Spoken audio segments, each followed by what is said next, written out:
Hey everybody, this is James. And Marco. And Nabil.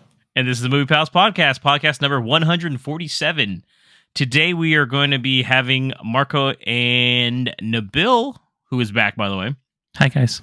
Do a little mini review of the Oscar films. We call them punishment films, but the Oscar films that films that are involved because they lost Oscar bowling, I guess. I don't know. Yeah, because James won for another year, and I know we talked about it last pod, and that's fine. I wasn't here. I understand, James. You're very good at this. I was very close if I had confidence in my scores. That's all I'm going to say on this. But yes, we're going to listen to reviews of films we're watching. So I was like, almost. I thought we had this all out of our system. I forgot Nabil hadn't yet talked about it, I guess. No. Oh, and again... Not bitter at all. I'm good. We can't disclose where Nabil was. Yeah. Don't worry about that, guys. You've seen the news. Just know that's all you need to know. Man, I don't know how to take that one. There's a lot of stuff. He's like, I'm about to be at an arraignment tomorrow. He's been selected. All right, he's been selected to go to the moon. Sorry, surprise. So after that, of course, we're going to have our main review of Dungeons & Dragons: Honor Among Thieves. So with that being said, let's get into our topic of the week. It's the topic of the week. All right, and our topic of the week this time is going to be these mini Oscar reviews. Not really a topic, so I don't really know why I said topic of the week, but I've already said it. I'm not going back. So too late. I went ahead and I did give two movies here. So we're going to start with Marco first. So Marco, just because I wrote your name first, I went alphabetical order.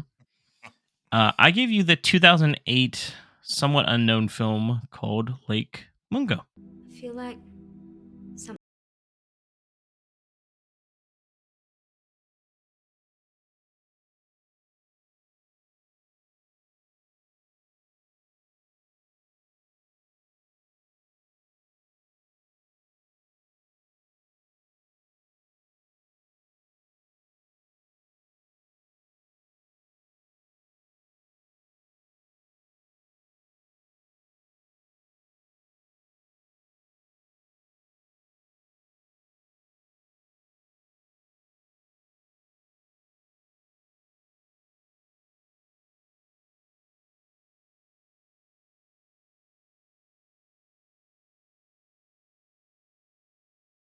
And this movie sits at a 95% of Rotten Tomatoes. The IMDb description is Alice drowns while swimming, and her family begins experiencing inexplicable events in their home.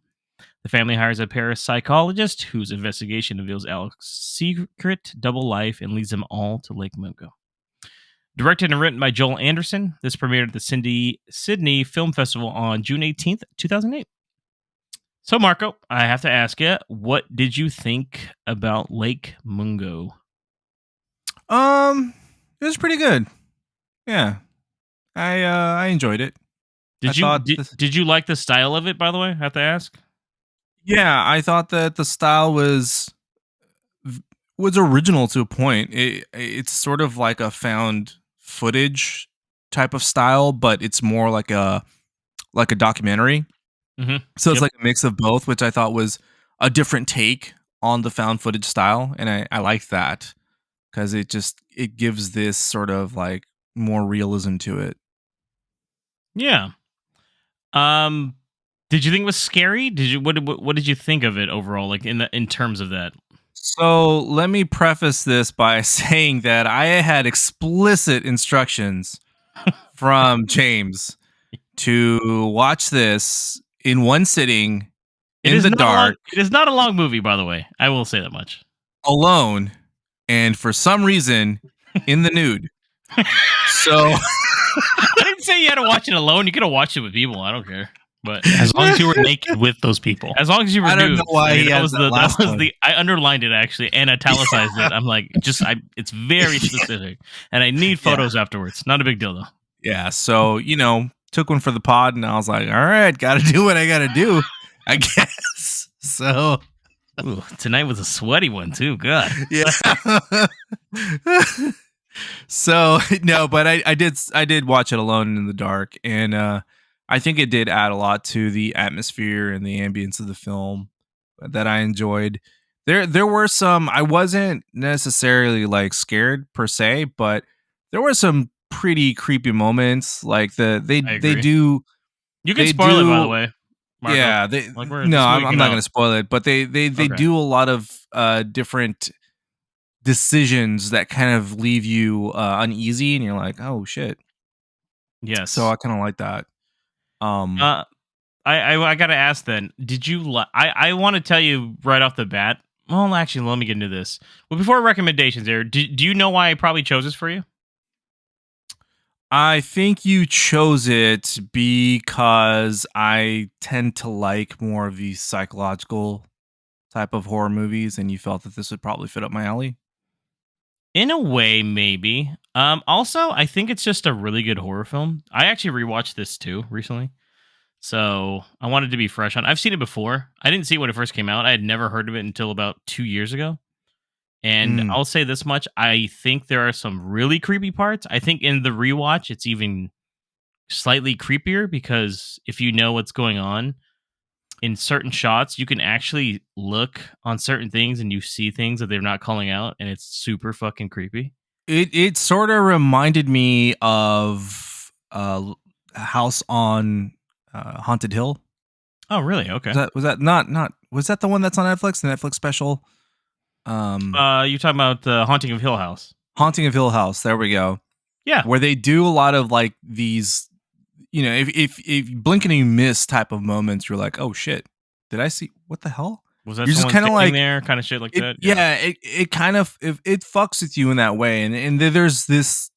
They do a lot of things that Kubrick did this similar type of thing in The Shining, where there's like hidden imageries and stuff that just sort of like make you feel uneasy and make it feel like you're not watching it alone. So it's not perfect. There were some aspects of it that I was just like, they could have probably not done this. Like I'm not a major spoiler, but there's a part where they talk to like a psychic, and you can either do that pretty well or you can't. Like I think that Hereditary did a good job with that when they talk to a medium in that one. It's done pretty well. It's not a long scene. It doesn't overstay its welcome, and I felt that aspect of it just kind of a little bit overstayed its welcome, but you can look past that and the rest of the movie is strong enough to make it good. I will say this much: the fact that they use like unknown people. I don't think anybody was like a real actor in this movie. The fact that they were all Australian.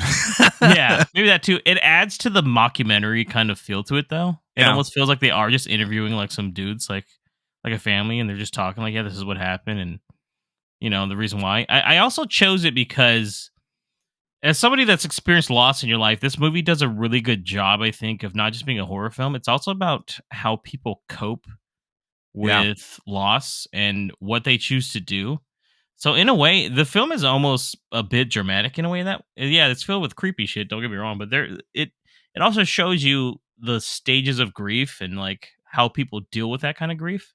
Yeah. So I thought you would find that interesting, to tell you the truth. So yeah, I think that the everything that the family does as they're grieving, you know, the loss of their loved one is very reminiscent of what happens when you do lose someone that close to you, and the sort of the depths you'd go to kind of like deal with that, and even the denial part of it, where you're just like, you know, they'll be back next month, or you know, they'll be back next year. It's fine. Yeah, and you're just telling yourself. I think there's even a scene where the dad is like, "Why'd you leave the porch light on?" And he's like, "In case she comes home or something." And even though he knows, right? And it's like kind of weird. Yeah, so, even down to how yeah. like the way the family like reacts to this incident and what happens to them. You know, at times they're close, at other times they're at odds with each other, or there's just this kind of like weird sort of vibe in the house, and that happens, you know, because there's this empty space that you don't know what to do with. So that part, I think was handled very well. Cool. So would you recommend it to people? Obviously, sounds like you would probably. Yeah, I think it's a solid horror movie. Really, I think whether you're a hardcore horror fan or not, or a casual horror fan, I think that you would really enjoy this one. I do recommend what James said. You know, watch it in the dark. Not in the nude. I mean, if you want to, it's up to you. Hey, you do you. CR. Go for it. Yeah, if you haven't noticed at this point, that was a joke. But someone's like, "Well, goddamn, I wrote that down." Sorry. Well, shit, I'm gonna do it. Yeah, just watch it in the dark. It's a lot creepier that way. I think that it hits harder that way.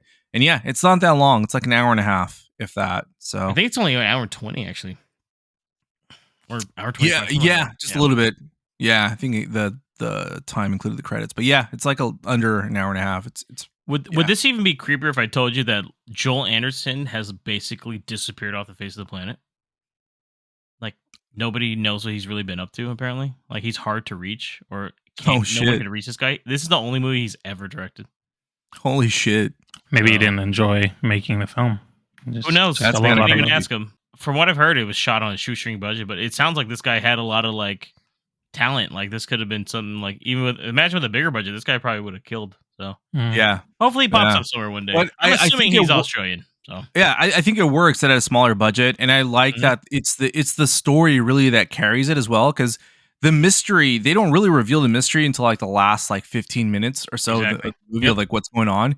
So it keeps you engaged as you're like trying to figure out what the fuck is going on, you know? Whereas some other movies will reveal it like, you know, at the beginning or the halfway point, and then by then it's lost its interest. It really keeps you engaged because like they'll say, oh, maybe this happened, maybe that happened, and right when you think that happened, there's a lot of red herrings in this film. Yeah, I kind of like that. So I would definitely give it another shot and probably watch it again. Yeah, I think even a sec. Like I said, I did the rewatch completely in the dark too, and nude as well. Just to let you know, that's just the way I like to watch films, just to be exposed to the elements, you know. But fully exposed. I still got creeped out. Like I said, on several shots, there's shots where you wouldn't know where to look until the end of the film. So this time around, I was looking. I was like, oh, that's we're turtlenecking. I was like, this is super spooky. So that's cool though. I'm glad you liked it, Marco. No, good recommendation, man. I'm glad you went easy on me. Thank you. Yeah, I was looking. I was like, I'd rather just you guys watch these fucking movies. All right, so moving on to Nabil's film here. Nabil, I chose the 1988 film The Vanishing. Je m'appelle Raymond Lemorne. Je suis sociopathe et claustrophobe. Je n'ai jamais trompé ma femme. Ah. Nabil, tire-bouchon, s'il te plaît, dans le tiroir.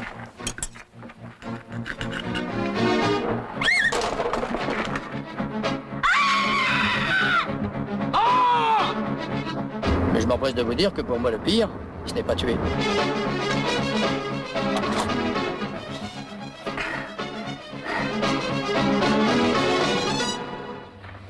Parce que mine de rien, c'est devenu une passion. So this is sitting at a 98% of Rotten Tomatoes as well. Pretty high, both these movies. And the IMDb description is Rex and Saskia, a young couple in love, are on vacation. They stop at a busy service station and Saskia is abducted. After 3 years, no sign of Saskia, Rex begins receiving letters from the abductor. This is directed by George Sluizer, who also did La Balza di Piedra in 2002, Dying to Go Home in 1996, and Utz in 1992. This is written by and based on the novel by Tim Crabb. This premiered in the Netherlands on October 27th, 1988. So I wasn't quite yet born, but almost. I was. Marco was 43, and he took a boat to see this. He went by ship to see this. Sure did. He's like, hey there, boys. So, Nabil, what did you think of The Vanishing? Well, first of all, since I had to watch this film, not dubbed, it was subbed. We should also call it by its Danish name, which is Spoorloos. Gotcha. Okay. I didn't think you were gonna go that way, but okay. It was a surprisingly interesting film. I enjoyed it. It had it started a little slow, and it's you don't know where it's going. There's like no real setup to a plot until about 20 minutes in, and then suddenly the kidnapping, the abduction here happens, and you're just like, oh, okay, where we're going with this, and the film then kind of changes pace, and it's very, I think, from like a the direction that the picture that the director had in mind and what he was doing with this film, it's like a tale. It's really told in 3 parts, and it's very interesting how he puts that together because you're getting essentially 3 different perspectives. You're getting the perspective of the couple, then you have it's going to be a bit of a spoiler if you haven't seen the film, but it's going to be the perspective of the killer, and then you're getting the perspective of the killer and the boyfriend Rex together. So it's kind of told in different ways, and you're not sure of everybody's motive or what's going to happen throughout each instance until something happens. And it was pretty enthralling, especially once you get once they're at the service station, you kind of get brought into what's going on, what happened to Saskia. Did anything stand out? Did you find it creepy a bit? I didn't find it very creepy. I did, as you said as well. I was in the dark, and I was naked. I had to do it right. You have my to cheeks do it. Nice on the leather sofa. All of the Dutch do it this way, so maybe you do it as well. Did my butthole clench? Probably at the very end, but no stains on the sofa, so it's good. But I will say, so 2 things that really stood out for me that I really appreciated this film. First of all, the twist at the end. There's an American version of this film that came out a few years later, which, with by the Jeff way, Bridges. was directed by George Sluizer as well. But and it ends differently. It's a different film. Terrible. Yeah, I remember not liking it so much, but it was on a Kiefer Sutherland kick when I was a little younger. So I'd seen all his films up to a certain point, and I saw this film and didn't like it as much. But it was different. The story was interesting enough, but it was very American the way that film ended compared to how this movie is. Yeah, and it's done way better. It's so the twist here at the end where essentially Rex dies. I won't say how he dies because I think it's worth watching, but he does. And it's very surprising, I think. It is. It's surprising that happens. And I didn't expect it. And I enjoyed that part of it. And then the second part is also Rex, like, still pining over Saskia, trying to find out who killed her and having a renewed interest even more so. Like, it still haunts him. He has a girlfriend at the time after 3 years later, and he's still kind of obsessing, trying to figure it out because the killer is essentially goading him to, say, hey, I'm still out here kind of thing. And he kind of buys into it, Rex, to figure out what happened. And it's like, he still loves her. He misses her. And he just wants to have some closure and isn't getting it. And that's kind of what leads to his death, is that he just wants that closure. He won't be able to live without it. And that way of telling the story, especially in that third act, I really appreciate it too, because you don't get that in a lot of films. It's usually like, oh, we've moved on, but the killer's still out there. How are we going to find him? It's like, who cares about the love story? But this still really put this back. You can see Rex like agonizing over just wanting this to be over with, and finding out what happened to Saskia. So I appreciate that. Those 2 things were really unique in this film compared to a lot of other films that I've seen and that have a similar kind of vibe. Yeah, and I mean, I guess we're going full spoilers on it, but I won't say how it happens either, but there isn't. I think the creepy part is that like Saskia had a dream about like a golden egg that she tells Rex about, and he realizes at the end it's like the last. It's because like he lights up his lighter, and that's the only thing he sees in this location he's at, and it's like that. It signifies that like they had like premonitions of their own death and stuff too. So it's pretty creepy in that aspect too. So yeah, kind of like kindred spirits, and she has like essentially this kind of dream that's both poetic and romantic, but also it's to their detriment. That leads to their end. No, definitely. It's like it's foreshadowing a very dark ending. Yeah, in more than one way, I guess I'd say. But cool then. Why do you think I chose this for you then? I assumed after, especially at the ending, I assumed it was first for the twist, because I love a good twist that I don't see coming, which isn't very in most films that I don't see coming. Anyways, no way. And the psychological thriller aspect of it, because I do like those kind of films too. Those are the ones I kind of go towards. So I assumed that those were kind of the reasons why, and also because I talk shit about watching films dubbed rather than subbed, and. I literally chose a film that had no English fucking dub. So I was like, I have to find a movie that is only subtitled. So when I found this, I was like, okay. But I watched it actually too, by the way. So I watched it about 2 weeks prior to even giving this to you.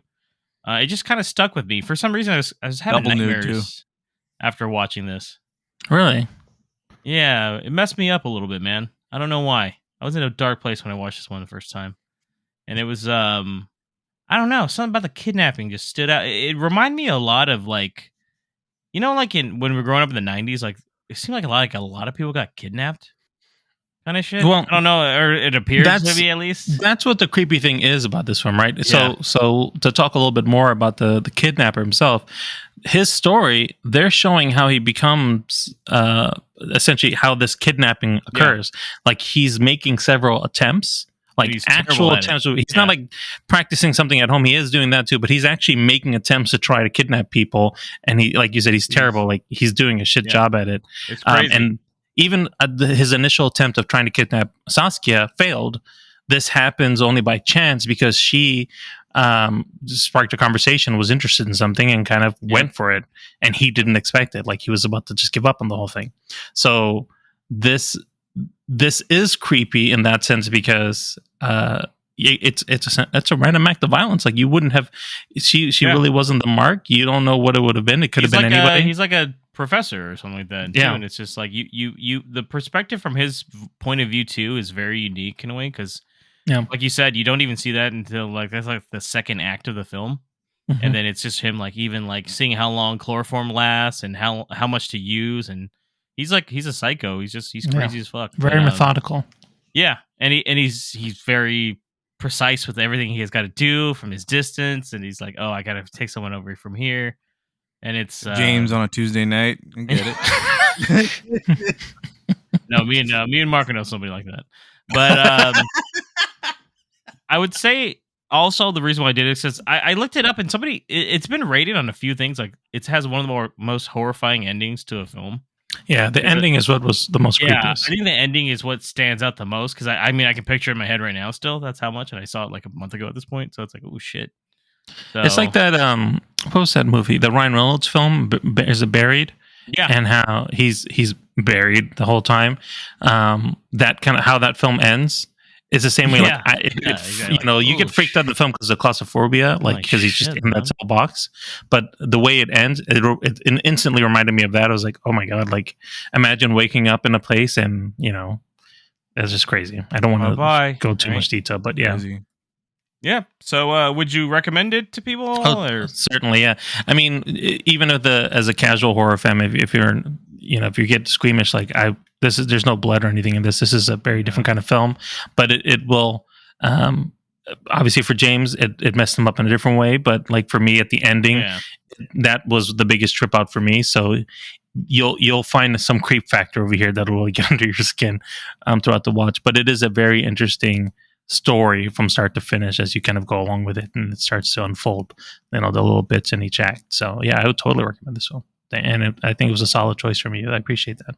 Yeah, no, I thought it was really good too, and like you know, both themes of these movies are just movies that really just kind of creep me out in a different way, and I was like, here's some creepy stuff, guys. So shit, I might check this one out next. I think you should, man. I think think you'd like this, Marco. They even did a Criterion Collection on this one. I mean, I watched it on the Criterion Collection channel.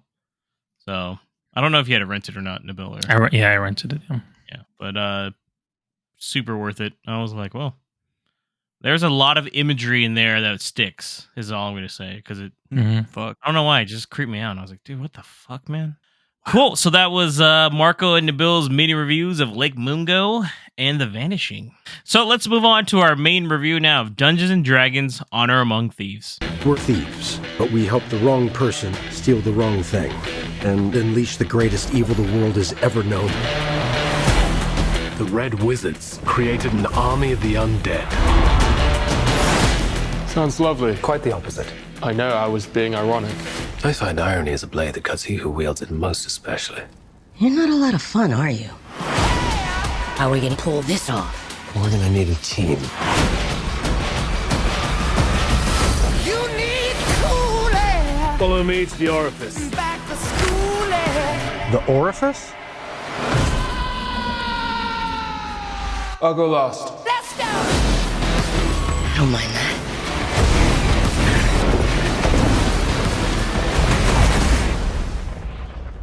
He missed.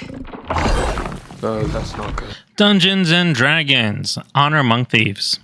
It's currently sitting with a 90% on Rotten Tomatoes. A charming thief and a band of unlikely adventurers embark on an epic quest to retrieve a lost relic. But things go dangerously awry when they run afoul of the wrong people. This film was directed by John Francis Daley and Jonathan Goldstein, who also did Vacation and Game Night. The screenplay was written by Jonathan Goldstein and John Francis Daley, who also wrote Horrible Bosses and Spider-Man Homecoming, as well as Michael Giglio. The story was also by Chris McKay and Michael Giglio. This film came out in theaters on March 31st and is currently sitting there now, so you guys should go and watch it if you haven't already. Starring Chris Pine as Edgin Darvis, Michelle Rodriguez as Holga Kilgore, Reggie Jean Page as Zenk Zendar, Justice Smith as Simon Omar, Sophia Lillis as Doric, Hugh Grant as Forge Fitzwilliam, Chloe Coleman as Kira Darvis, and Daisy Head as Sophina. I'm going to actually start with you, James, and ask you, what is your actual history with Dungeons and Dragons? The movies, the games, card games, the role-playing shows, everything. Like, have you seen it? Have you played it? Are you into this or nothing at all? Yeah, I have a pretty big history with Dungeons and Dragons. When I was in middle school, I used to play it a lot. So it's one of those things that me and a couple friends, or me and my brother at home, we'd make our own little adventures and such. We had all the books, and it wasn't as intricate as it is nowadays, where people are using like miniatures and fucking maps, and sometimes it depends what you want to do. But I mean, there's always variations to how you can play. But yeah, I played it a lot. I've read a lot of those Dungeons and Dragons and Forgotten Realms books. He's dressed like a bard right now, so he's mentioned, I have a lute wrapped around my back. So a lot of those games, Baldur's Gate, Neverwinter Nights, everything. I really got into it back then. So movie wise too. I mean, I watched the original one. I didn't see it in theaters. At the time though, I liked it. I've told Mark about it. It's just because I was so knee deep into like Dungeons and Dragons, and like you wanted just to see some shit on the screen and see like a beholder or something, you know. Yeah. But it's like, it's not good. I even had the direct to DVD one, and even that. There's three of them, right? I think there's 3 Dungeons and Dragons. There are 3. I wasn't even aware of the third one until recently, and I've never seen it. Apparently, it's super hard to find. It was only released direct to DVD out here. But I mean, I don't think I'm missing out by not seeing that third one. So, for the most part, though, yeah, I have a pretty big thing with it, and like I said, I used to love reading the books too. So, did you catch a lot of Easter eggs in the film that was very connected? Okay, we can talk a little bit more about that then. What about you, Marco? Any history with Dungeons and Dragons or anything around that?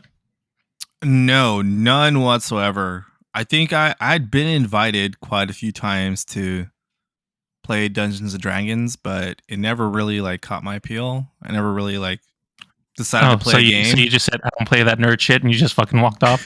Cool. No, it's just like Marco someone played once. When someone tried to explain to me like how the campaigns work, I'm like, how long is this fucking game? And I was like, bro, I gotta go. There's really no short ones either. Yeah. No, yeah. I'm like, bro, you're talking about committing some time in my life here, and I don't know, but you know. 45 years old. I can't be doing this anymore. as I'm older and slightly more wiser, or maybe dumber, I don't know. I've been curious to just try it once and just be like, I feel like maybe I should experience it once. I like games. I like board games. I like fucking video games. I like role play games. So it may be something I might enjoy trying at least once. So. It's definitely piqued my interest, but yeah, I've had no history with it really. I mean, I know it was super popular. I've heard of the first movie that came out a while ago. I never knew there were any sequels at all. I was like, I mean, they're direct to DVD. Yeah, they're direct to DVD. Okay, that explains it. But this is me just going in completely blind into a world. I'm like, is this how a casual Star Wars fan feels when they're like in the movie theater and like, I'm fucking nerding the fuck out, knowing every single fucking reference? But it worked. Yeah, I guess. Okay. James is like, so many thoughts. I mean, I'm with you as well, Marco. I have never really played the game. Mind you, I didn't have a lot of friends when I was younger, so I didn't have the opportunity to get connected with it and be invited to play any of these games. But like Dungeons and Dragons is the original RPG, so a lot of. I mean, you guys have seen it on Stranger Things, right? Like, yeah, like you've seen it on a the show. Any RPG game or like any other role playing game that you might have played has some kind of element of what Dungeons and Dragons has done. So there's always some adjacent connection to it for sure. Mm-hmm. So I've definitely had interest in it. I just have never actually played it myself or been invited to do anything because I'm not cool. But it's fine, whatever. I'm not. I don't think the cool people played Dungeons and Dragons. I'm just gonna get a heads up. Cool people definitely didn't, Nabil. Spoiler alert, bro. Like, just to let you know, especially when we were in middle school and high school. Yeah, Bill, just like all the nerd shit that is popular now and quote unquote cool, we all got made fun of as kids for liking that shit. Right. Yeah. I will say that my wife has actually played Dungeons and Dragons a few times when a few years back. So she has that on me. And when we were going to watch the film, she's like, "I probably catch some of these stuff. I should know some of the references." I was like, "Wow, she knows something more than I do." Even if you didn't do that though, I mean, like Baldur's Gate and Icewind Baldur's Gate was like the one reference I got there. Yeah. I mean, there's a lot of those Dungeons and Dragons games that were pretty popular back in the 90s and early 2000s. So. Yep. And I watched the movie too, the original one. I feel like a lot of people did. Yeah, it was a fine film. Jeremy Irons just gave it his all in that one. He's that that's what if I remember correctly, that's probably one of the first times I saw him in a film that I can remember at least, and I thought he was great. So it definitely sold it for me. I'm sure. Is that Jafar? Is that the bad guy from Die Hard with a Vengeance? Oh yeah. That's him. Well, let's talk about a little bit about the movie itself then. Marco, since you've never actually been correlated yourself, at least with Dungeons and Dragons that you're aware of, what did you think about the film? So I went in with no expectations whatsoever.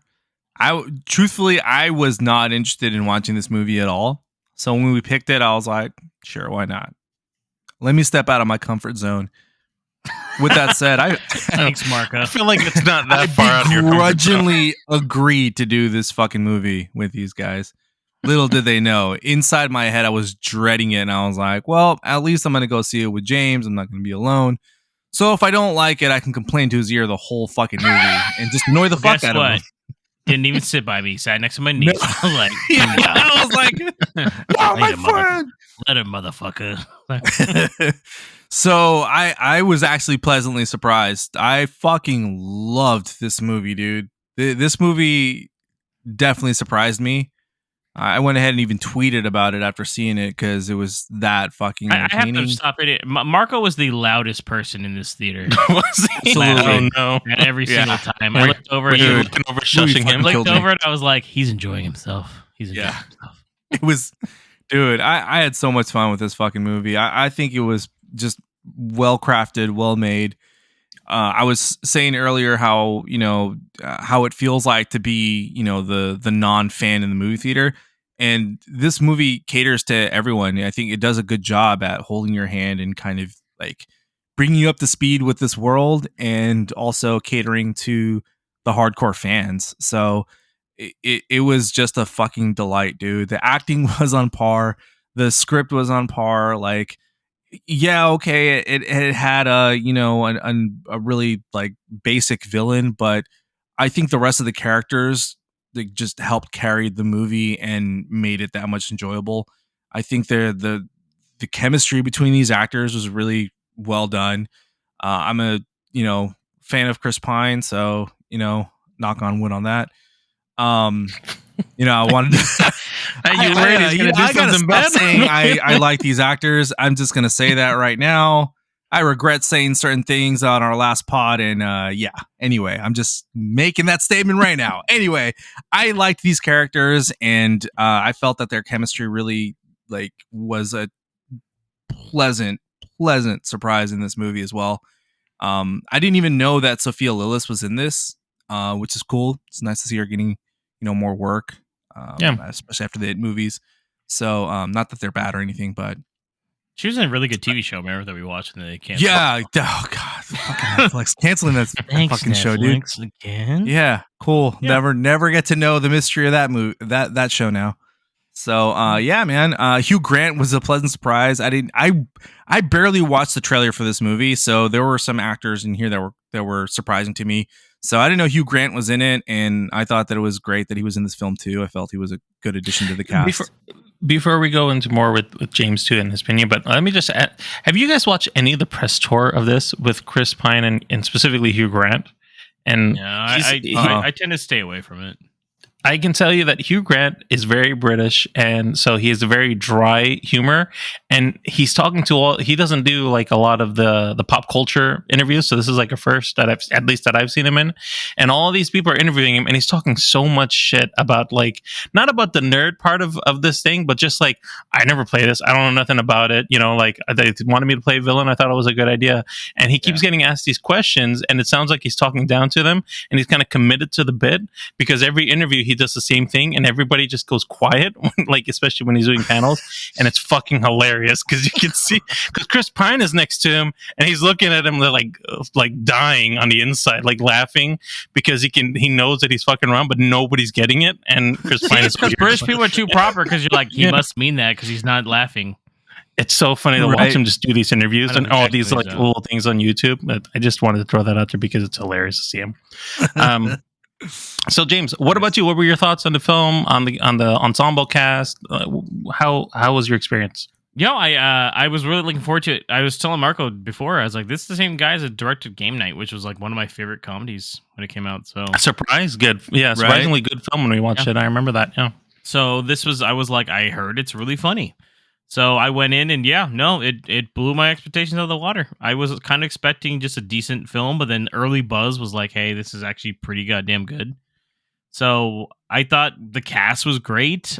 It felt like a Dungeons and Dragons like adventure the whole way through, like even to the point of like, oh, everything they get into and to, to the boss, kind of like the boss at the end, right? Is fucking Sophina, the fucking kind of was, it was like a pretty solid boss battle. Yeah, it was like a boss battle. She's like whooping their ass and stuff. I thought the sense of just like camaraderie between the leads was really well done. It was very believable. I thought it was cool. It's just that they show every little aspect as much as they could without overdoing it. Like nothing overstays its welcome in this movie. At least that's how I felt it was. So it was one of those things where it was a lot of fun. Just a fun film. It was really nice to look at. I like that they have a lot of practical effects too. That was cool. Yeah, I agree with you guys. I think that the film, of course, overall, I enjoyed it, and just like you guys were saying, the key thing was the cast. Like they all melded really well together. There was a good rapport built with each one. I think everybody got enough room to breathe.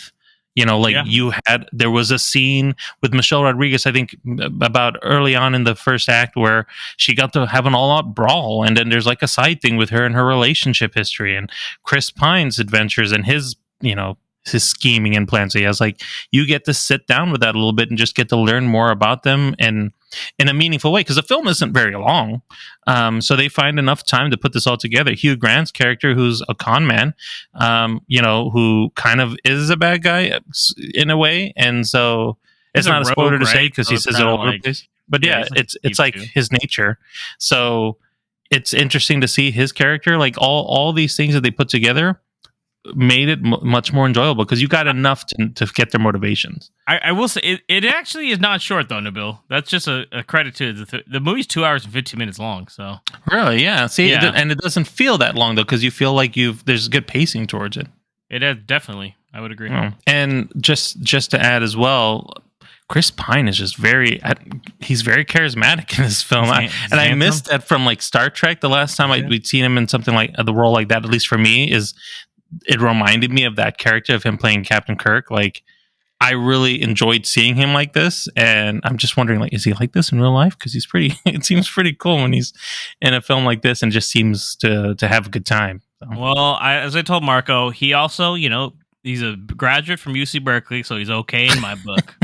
So it's forever cool. Represent. So I don't know. But again, I'm going to be cautious with what I say. Yeah. Oh, poor Marco. We burned too many times. I'm gonna always, stop you can always liking give actors, a thumbs dude. up. You can always give a thumbs up for UC Berkeley. Yeah, there you go. James, just to kind of talk a little bit more about the leads, any other characters or any of the stars stand out for you that you wanted to highlight? I am not a big fan of Netflix shows, but apparently this reggae Jean Page Jean Page, sorry, whatever the fuck it is. That dude was fucking hilarious. He was better than I thought it was going to be.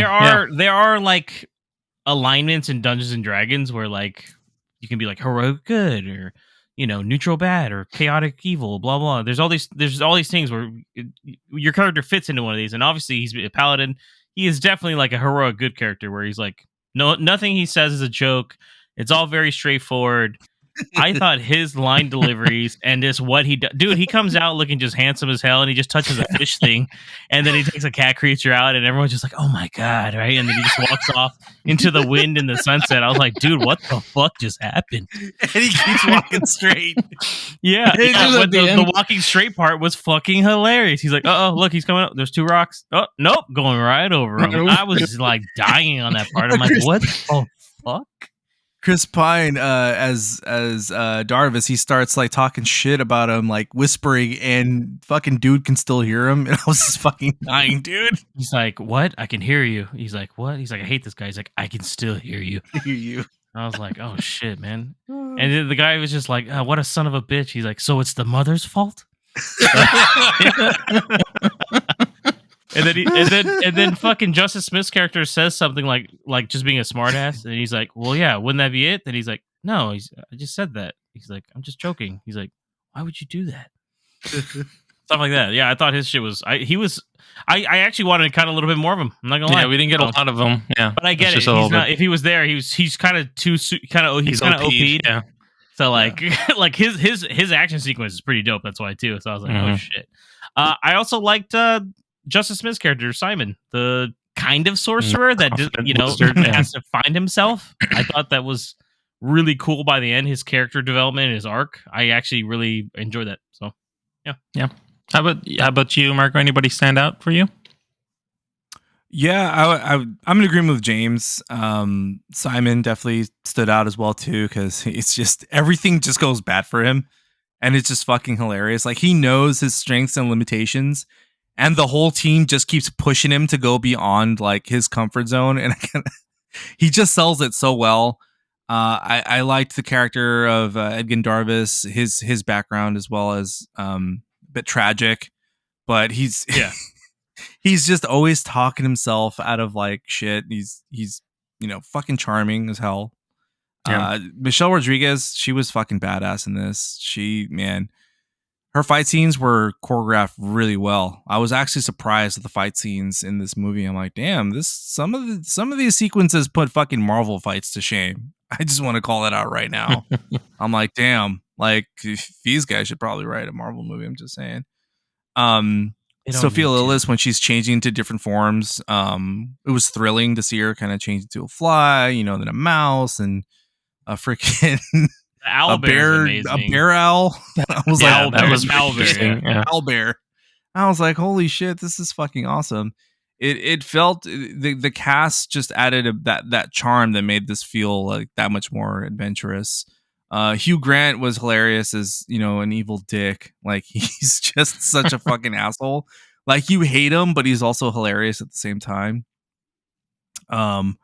But yeah, man, I felt that really everyone, like you said, Nabil, had their spotlight and their time to shine. I think maybe like Sophia Lillis's character probably could have had a little bit more screen time, but who knows? Yeah, I think all these guys just fucking worked well for this movie. No.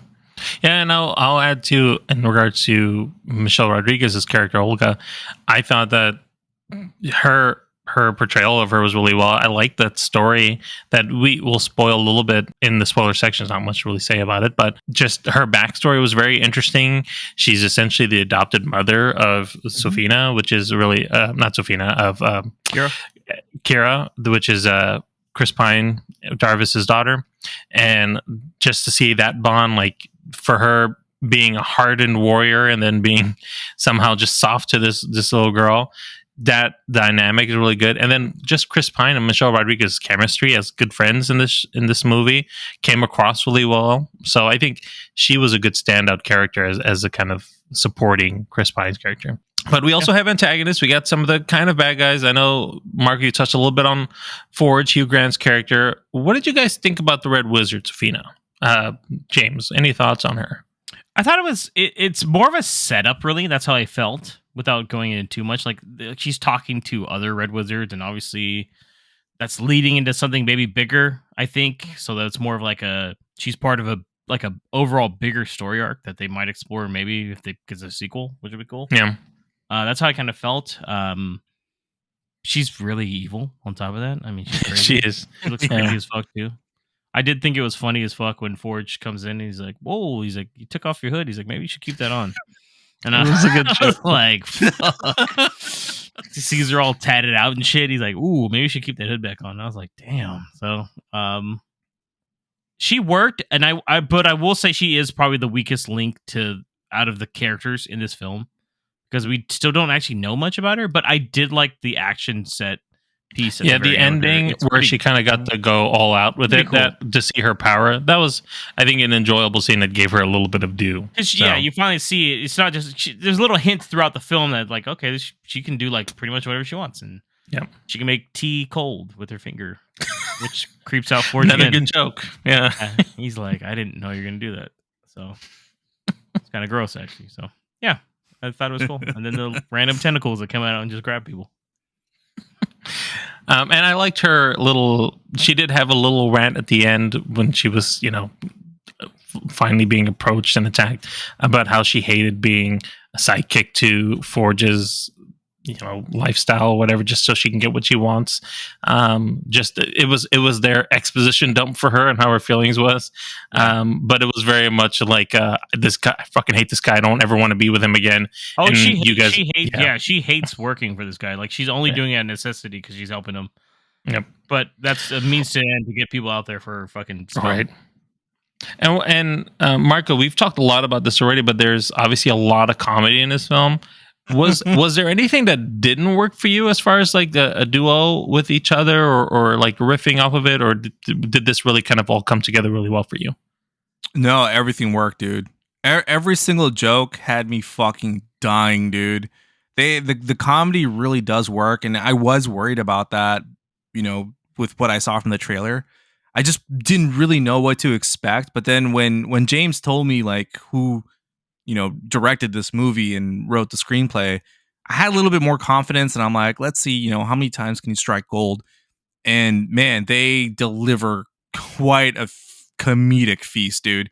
Like, there's this scene, it's in a trailer also. I think it's in a TV spot where they're just like, they gotta like talk to the dead, and they gotta wake them up with a spell, and they only get like 5 questions, and they keep fucking it up. And dude, I could not stop laughing. Like, my face was fucking red. Like, James called, I was the loudest one in the theater at that point. I just nonstop laughter. Say for that part, by the way, if you are an Auntie Donna fan, which I'm a big fan of Auntie Donna, they did all the voices for the undead people. So. Oh, I didn't know they did all of them. That's funny.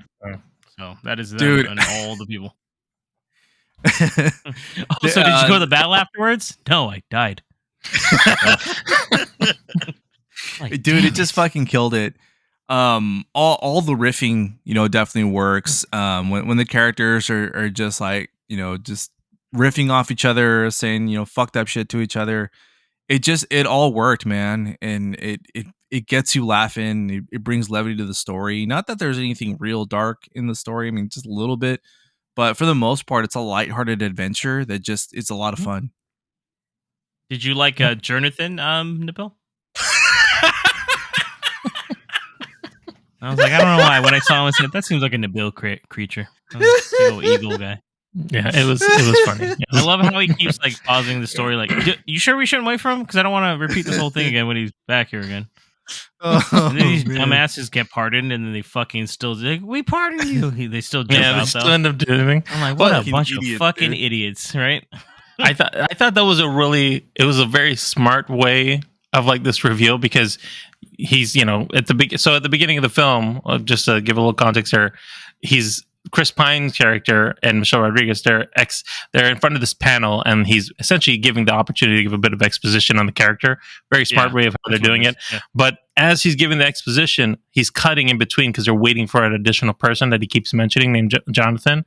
And we don't know why, but apparently he makes it sound like his best friend or something like that.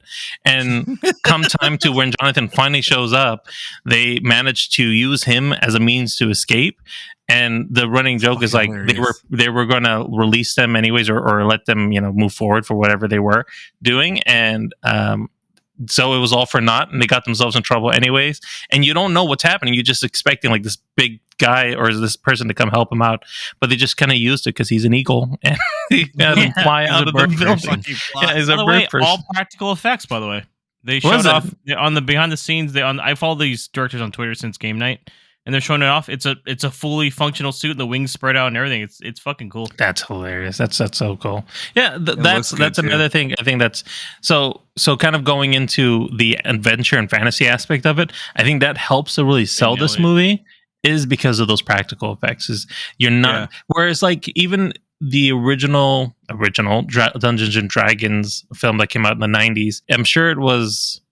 I don't even feel. No, that's a lie. I was going to say it's of its time, but it's not even the dragon that they have. I remember that dragon was so crappy. Jurassic Park came out. Dude, the dragons look fucking bad. Yeah, like the graphics were so bad. It's like if I let Nabil fucking edit the pod, that's what it looks like. I mean, fuck or me. It's terrible. I'm like, there it is. I'm like, this is terrible. I know, but it's the best we could do. I guess. Fucking. We don't got a lot of money. Load it up. Speaking of dragons, the fat dragon in this fucking movie was just fucking hilarious, dude. Yeah. Like that whole sequence just had me dying too. Dude, the one liner Chris Pine drops where he says, "Did he eat the last one?" I was like, "Fuck." But those graphics are great. It all sells to the idea of like this adventure aspect of it. James, what else? I know you touched a bit more on the practicality of the effects. What else helped you with the sense of the? It was just everything. Like they don't ever make a big deal out of like showing like there's a lot of different species of of like creatures in Dungeons and Dragons, and they didn't even show all of them. I mean, like I said, they didn't overdo it. But they show you like those cat people. Which, by the way, that baby too was all practical effects. It's a fully motioning. I didn't know that. Not even no CG at all with that. All the characters were fucking practical. They actually built real sets, so it looks good too. There's only one part I'll bring it up during spoilers that was a little off, but then I found out how they filmed it and it makes sense. That's why I was like, oh okay. But I think it just looks good. That's why it's filmed. It's filmed really nicely. It's bright. There's a lot of good colors. Sound was nice too. And like I said, they go to all these locations. It's cool. It's like I said, this is literally a Dungeons and Dragons campaign that they're playing. Mm-hmm. Like they're going in and then they find out they need to go find this helm, so they have to go into the underground area, and then they run into Themberchaud, the fucking fat dragon, right? He's well known. And then it's like, then they have to do that, but then they also are being pursued by Sofina's people, and and it's all paced really well. Like, it's there's just not on one to the part next of this thing. film where I was like, oh my god, can they just fucking do it already? I was like, no, I'm really looking forward to see. It's even like a heist film near the end, right? Like they're trying to pull off a heist. So I was like, dude, they just really nailed it with this film. So, Marco, just since you were going in this without any real expectations, we've kind of praised this film, I think, quite a bit. But is there anything that you really didn't like in this movie? Anything not work for you or connect well with you?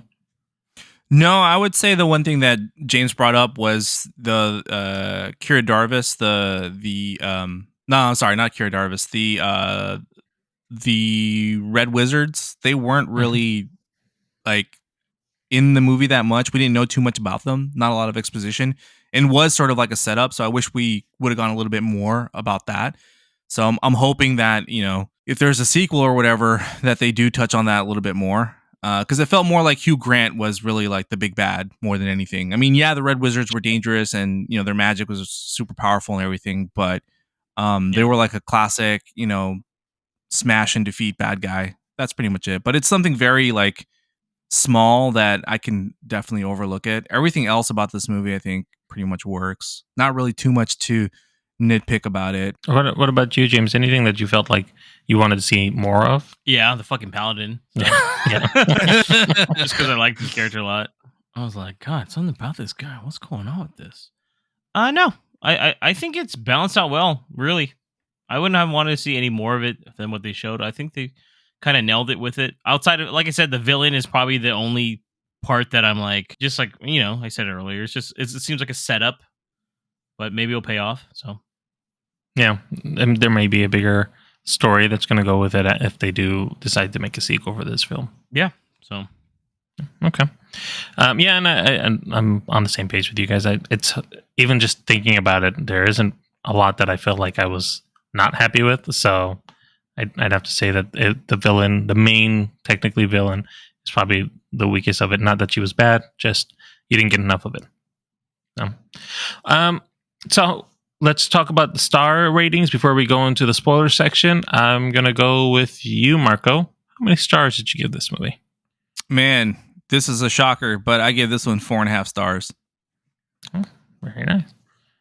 What about you, James? I gave this one a 4 out of 5 stars. I too gave it 4 stars out of 5. So I think we all pretty much agree it's worth a watch. I think you should all watch it in the theaters while it's out now and enjoy it. And that it was a fun experience. You may actually see some people dressed in cosplay as well, as it was in my theater. So Really? you can have a little good time with that too. So definitely worth a while to watch, and it's a good family film too. You can have a little older, not too young, but older kids over there watching with you, and I think they'd have a good time as well. Yeah, I brought my niece and nephew to this, and they both loved it. So, yeah. All right, we are going to jump into spoilers in just a second, just to talk about a couple small things that happened that we don't want to ruin for you, for those that haven't seen the film. So, if you haven't yet seen the movie, go ahead and skip forward a little bit, and you'll hear about what we plan to watch next. What's that? That was Venger, the force of evil. I am Dungeon Master, your guide in the realm of Dungeons and Dragons. Okay. I'm going to go to James, about this in our spoiler section, because I know you had already touched on this a little bit, but let's talk about the big surprise cameo in this movie. Yeah, so Bradley Cooper's in this movie out of fucking nowhere, right? Didn't even expect it, yeah. I will say his shit looks the worst, but it was filmed like separately from everyone else's, like kind of secretly, I guess. So it makes sense. Oh, really? He shot So, a like, blue the cast screen. didn't know? He wasn't there. I don't know if they had locked in that it was going to be Bradley Cooper or someone else, maybe. So I see. I did actually like it because in like the world of Dungeons and Dragons, halflings are like exactly how he was acting. Like they're just really good natured people.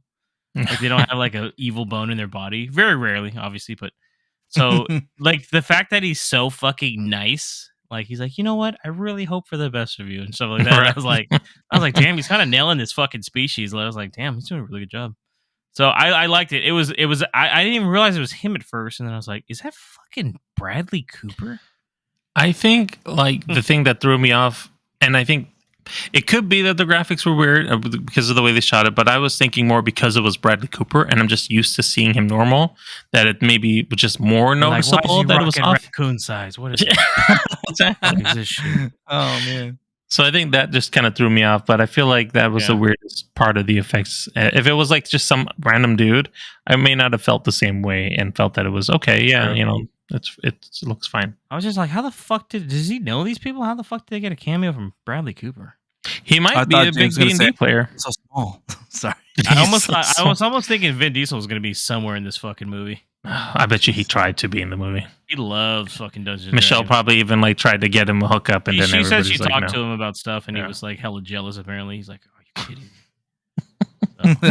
He still apparently plays fucking Dungeons and Dragons all the time. Yeah, he made a movie based off of his character, the witch hunter. Yeah, the last witch hunter or something like that. Yeah, it's based on his own character. What about you, Marco? Any other thoughts on the cameo from Bradley Cooper? No, I just thought it was shocking, really. And yeah, because of the way that it was filmed, at first I didn't recognize him. I was like, no, that's not Bradley Cooper, is it? And then he started talking more. I was like, yep, that's Bradley Cooper. Holy shit. Fucking Rocket Raccoon. He can't seem to play a normal character anymore. He's either a CGI fucking animal. He's producing too. But Star Wars. Yeah. We take one more look. Yeah, but that was like, what, 5 years ago? Yeah, that was a while ago. Yeah, but I'm like, I liked it though. I liked it. Yeah. What about how the movie ended? We talked about the big battle that went place with Sofina. There's a funny ending with Hugh Grant's character Forrest, where he's in jail and he's talking. He kind of also is talking about his.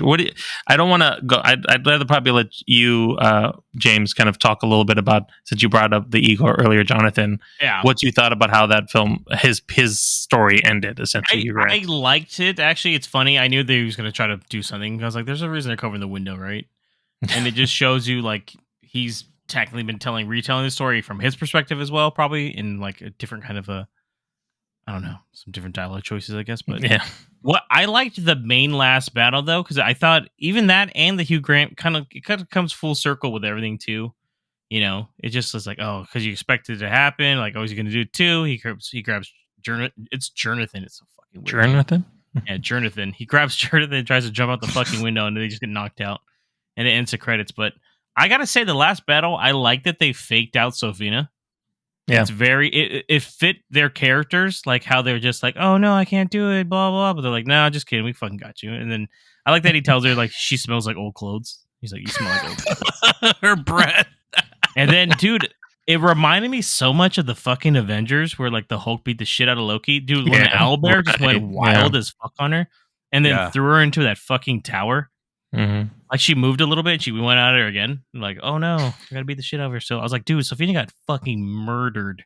Yeah, yeah. She straight up died. That was the first time you've seen somebody like straight up die. I was like, whoa, she went a little overboard, but I get it. She's magical, so you never know, right? And I was like, holy fuck. So, and then the sacrifice by Michelle Rodriguez was like okay, and then I mean it's predictable. Because then you're like, oh, he's obviously going to use the tablet on her, right? Yeah. Unless he was fucked up. All right, have a good life. And then he leaves. I'd have been like, oh, shit, he didn't do it. But I liked it. It wraps up really nicely. So it does, yeah. Yeah. And Marco, on your end, any other thoughts on how the movie ended? Or even, do you want to see the story continue? Do you want to see more in this world?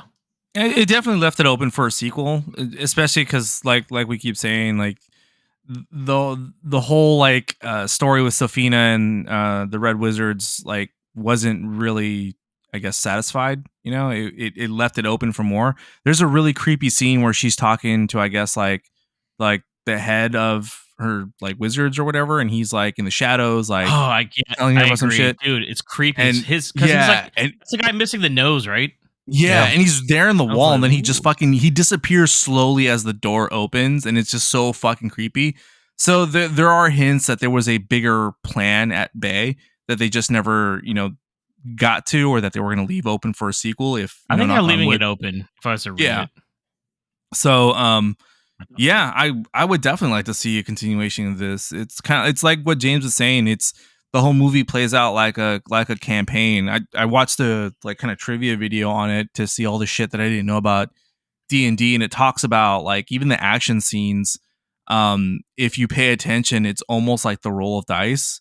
Like when Michelle Rodriguez beats the crap out of those people, it's like she rolled a perfect 20 or whatever. And like when Simon's magic doesn't work or anything, it's because he got a low number when he rolled. And it's interesting when you think about it and watching it in that perspective. It's like, oh shit, like these guys really did like think about this in those aspects, and it makes it that much more appreciative and enjoyable. So if they continue that in the next movie and kind of like expand on the campaign, quote unquote, that'd be pretty cool. Yeah, I like that a lot. I think it will be. There's a lot of, I mean, as old as Dungeons and Dragons is, there's a lot of lore, a lot of stories that they can tell. I think this ensemble is very solid, and there's a lot of potential for growth and telling more stories with it. But it's also very easy to mess up. So there's, if it doesn't all work together again, you don't have the same kind of writers. You have somebody or if it's even rushed into production, a new sequel very quickly, we could have something that's a bit subpar. So it does make me hesitant.